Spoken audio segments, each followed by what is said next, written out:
ಕಾರ್ಯಕ್ರಮ.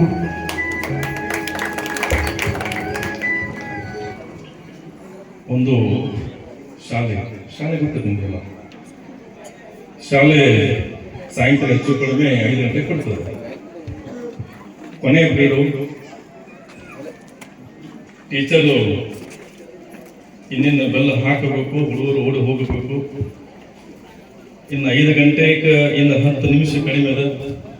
ಹುಡುಗರು ನೀವು ಗೊತ್ತದ, ಆ ಕಲ್ಪನೆ ತಲೆಯೊಳಗೆ ಬರ್ತದ, ಪಾಟಿಸಿಲ್ ಹಾಕೊಂಡು ಹೊಡೆದೊಂದೇ ಬಾಕಿ, ಬೆಲ್ಲ ಹೊಡೆದತ್ತಾಳ ಓಡಿ ಹೋಗೋದತ್ತಾಳ.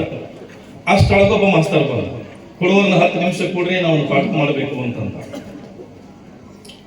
10 ನಿಮಿಷ ಕೂಡಿಸ್ರಿ, ಹುಡುಗರಿಗೆ ನಾನು ಪಾಠ ಮಾಡ್ಬೇಕು ಅಂದ. ಹುಡುಗರಿಗೆ ಬೆಳಗ್ಗೆಯಿಂದ ಸಾಯಂಕಾಲ ತನಕ ಪಾಠ ಕೇಳ್ಯಾರ. ಇನ್ನೇನು ಬೆಲ್ಲ ಹೊಡೆದೈತಿ ಓಡಿ ಹೋಗಬೇಕು ಅಂತ. ಅಂತ ಟೈಮ್ದಾಗ ಸತೀಶ್ ಜಾಧವ್ ಅಂತಕ್ಕಂಥ ಉಪನ್ಯಾಸನ ಕೈಯಾಗ ಮೈಕ್ ಕೊಟ್ಟು ನಿಲ್ಸ್ಯಾರ.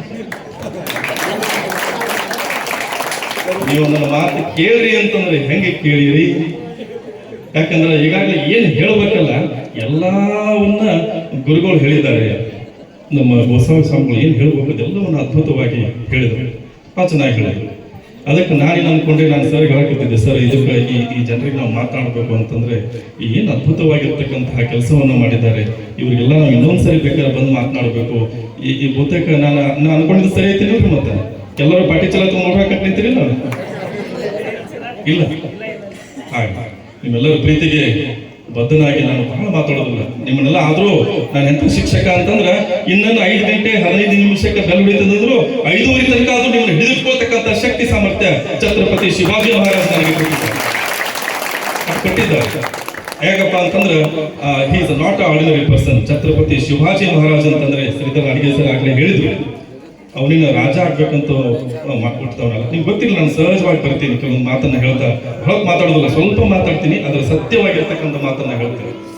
ಯಾಕಂತ ಕೇಳಿದ್ರೆ ಛತ್ರಪತಿ ಶಿವಾಜಿ ಮಹಾರಾಜರು ಇದೇ ಇಂಥ ದೇವಗಿರಿ ಹೆಂಗ ಗ್ರಾಮದ ಇಂತಹ ದೇವಗಿರಿ ಗ್ರಾಮದೊಳಗೆ ಸಾಮಾನ್ಯ ಮನುಷ್ಯನಾಗಿ ಹುಟ್ಟಿದ್ರು. ಅವರಪ್ಪ ರಾಜನಲ್ಲ, ಅವ್ರದ್ದು ಯಾವುದೋ ಮನೆತನ ರಾಜ ಮನೆತನ ಅಲ್ಲ, ಯಾವುದೋ ಜಾಗೀರ್ನಲ್ಲಿ ಬಂದಿರತಕ್ಕಂಥ ಮನೆತನ ಅಲ್ಲ.